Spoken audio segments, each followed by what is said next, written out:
necessidades. Ele chorava. E de repente o Espírito Santo falou para ele: ria. Ria. Quem consegue rir aqui sentindo dor? Quem consegue rir sentindo dor? E de repente ele começou sem o corpo querer, queridos, porque quando está com dor você não quer rir. Mas a manifestação do Espírito é concedida a cada um visando um fim proveitoso. Então ele conta, ele começava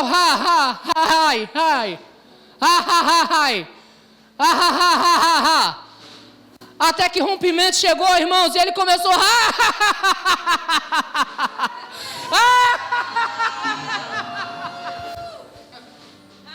Pastor, que doideira é essa? Rir sentindo dor. Ei, irmãos, a manifestação do Espírito em você vai trazer benefício para você mesmo. Ele diz: eu fui curado com aquela gargalhada. Às vezes o Espírito vai falar para você: ei, dá uma dançadinha aí, dança a sua vitória, dança a sua vitória, dance a liberação daquilo que está preso, dance aquela causa, como ela falou, aquela mulher só tinha uma causa presa, mas de repente ela começou a dançar e ela começou a se divertir. Ei, por que você não se diverte? Como diz André Martins, por que você não se diverte? De repente aquela mulher começou a se deixar envolver pelo Espírito, queridos. E coisas sobrenaturais acontecem. Em um sábado, 10 horas da noite, um juiz sem ter o que fazer. Devia estar comendo uma pizza com a família, mas não. Estava assinando a causa, dizendo: está liberado, está liberado, está liberado. Ô irmãos, se você não vê isso como sobrenatural de Deus, irmãos, o que é? Aleluia. Benefícios vão vir para você enquanto você dorme. Quando você aprender a se mover no Espírito. Voltando aqui, verso 8. Porque a um é dada mediante o Espírito. Percebe que o Espírito está escrito em letra maiúscula. Porque a um é dado mediante o Espírito a palavra da sabedoria. Sabe que existe palavra de sabedoria dentro de você para você compartilhar com os outros? Há outro no mesmo Espírito a palavra do conhecimento, há outro no mesmo Espírito a fé. E há outro no mesmo Espírito dons de curar. Irmãos, se tiver gente doente do seu lado, tem dons de curar disponível aqui nas Escrituras. Simplesmente quando você decidir se manifestar no Espírito. É intencional, irmão, você dizer: ei, fique curado em nome de Jesus. É intencional. Precisa ser intencional. O Espírito está dentro de você, queridos, esperando um comando seu, esperando um mover seu.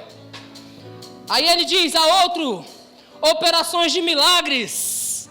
Quantos creem que pode operar milagres aqui hoje? Amém. Irmãos, nós estamos celebrando o Espírito, amém? Se tiver que dar um tema para a mensagem aí, é celebrando o Espírito. Aleluia. Há outros operação de milagre, há outro profecia, há outro discernimento de espíritos, há um variedade de línguas e há outro a capacidade para interpretá-las. Às vezes, queridos, ao invés de ficar reclamando e murmurando e não entendendo o que está acontecendo, simplesmente você podia dizer: Senhor, me dá capacidade para interpretar isso tudo. Porque a Bíblia diz para nós procurar com zelo os melhores dons. Verso 11 diz: mais um só, e o mesmo Espírito realiza todas estas coisas, distribuindo-as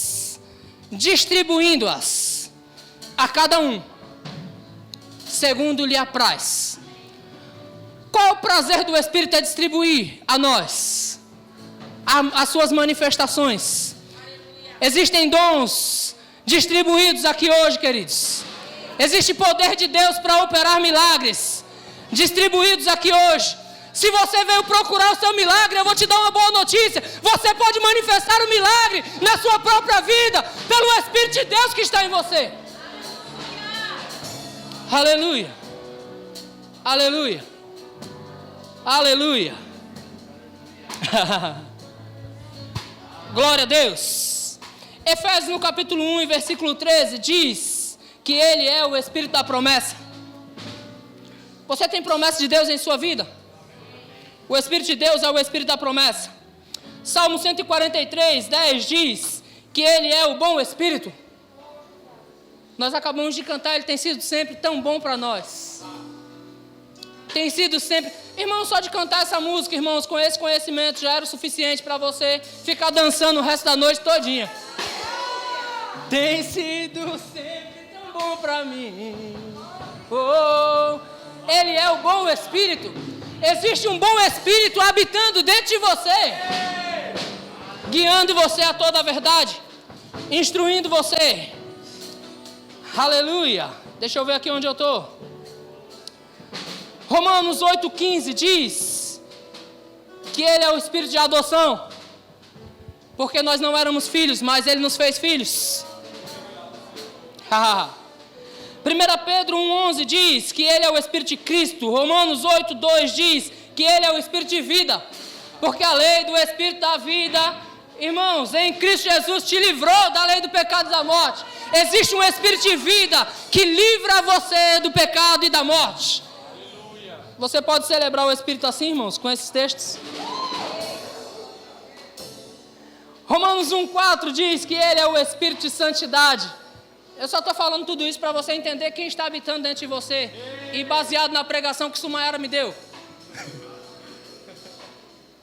Porque, irmãos, o Espírito Santo está se movendo nesse lugar. Cabe a você e a mim se mover nele se quisermos. Aleluia. E rompimentos vai acontecer. Romanos 1,4 diz que Ele é o Espírito de santidade. Zacarias 12,10 diz que Ele é o Espírito da graça. Eita, coisa boa! Glória a Deus! Um Espírito de graça está disponível para nós. 1 Pedro capítulo 4, versículo 14 diz que Ele é o Espírito da glória e repousa em nós. Pastor, que glória é essa? A glória de Deus habitando dentro de mim e de você.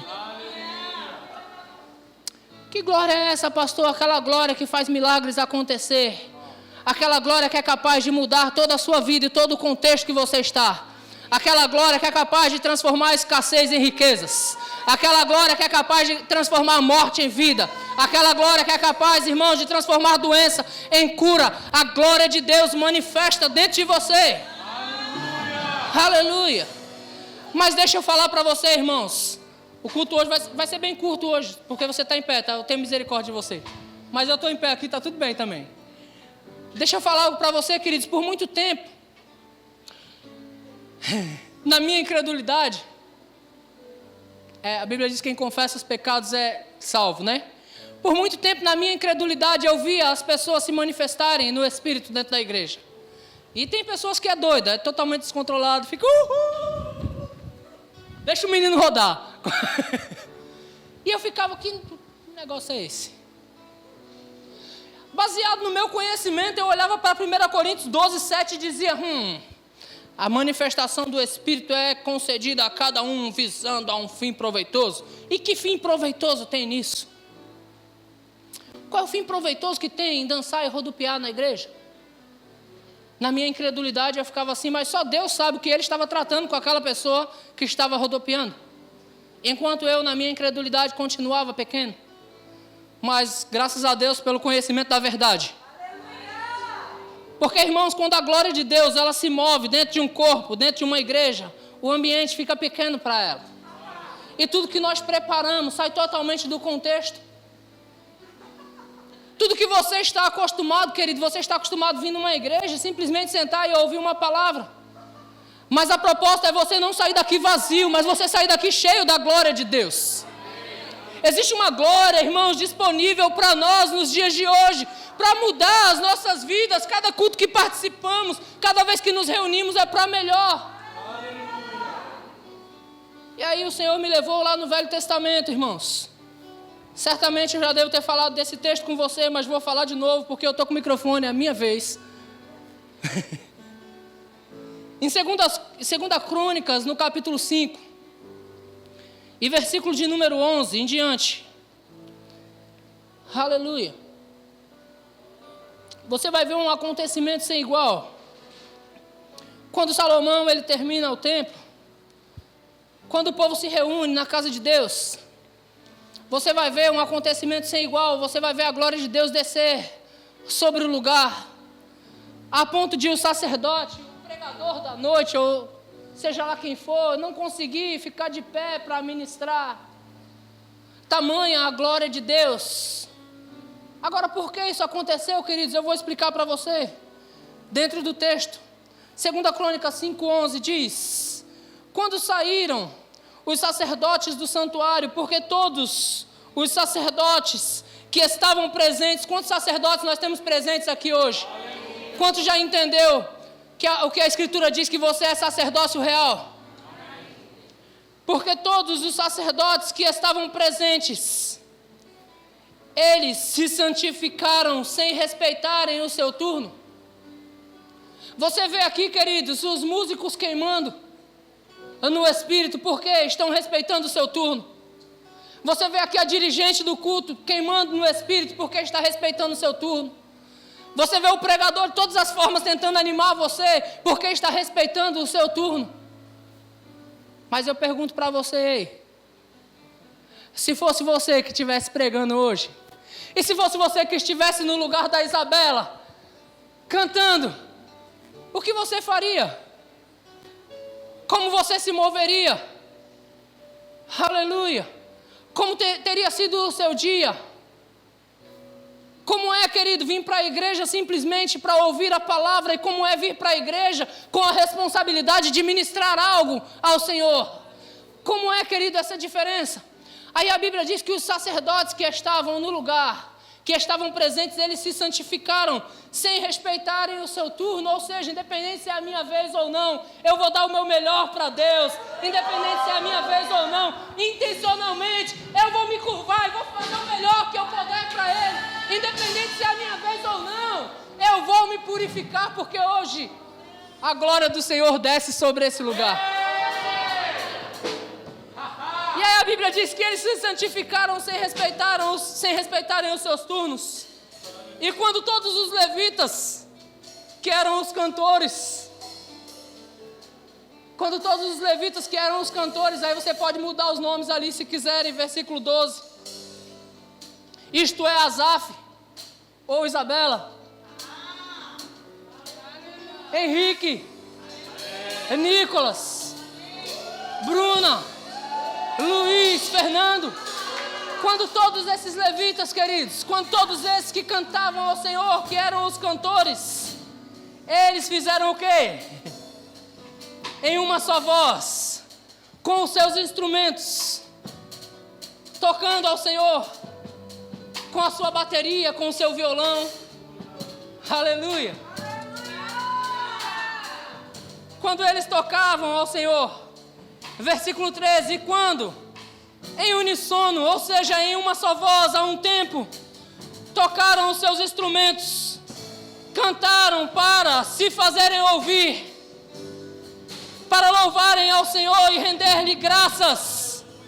E quando levantaram eles a voz, com trombetas, com símbolos e outros instrumentos músicos, para louvarem ao Senhor, porque o Senhor é bom, porque a sua misericórdia dura para sempre.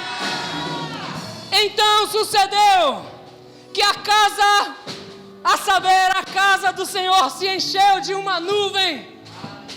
Ela se encheu de uma nuvem, de maneira que os sacerdotes, irmãos, eles não podiam estar ali para ministrar.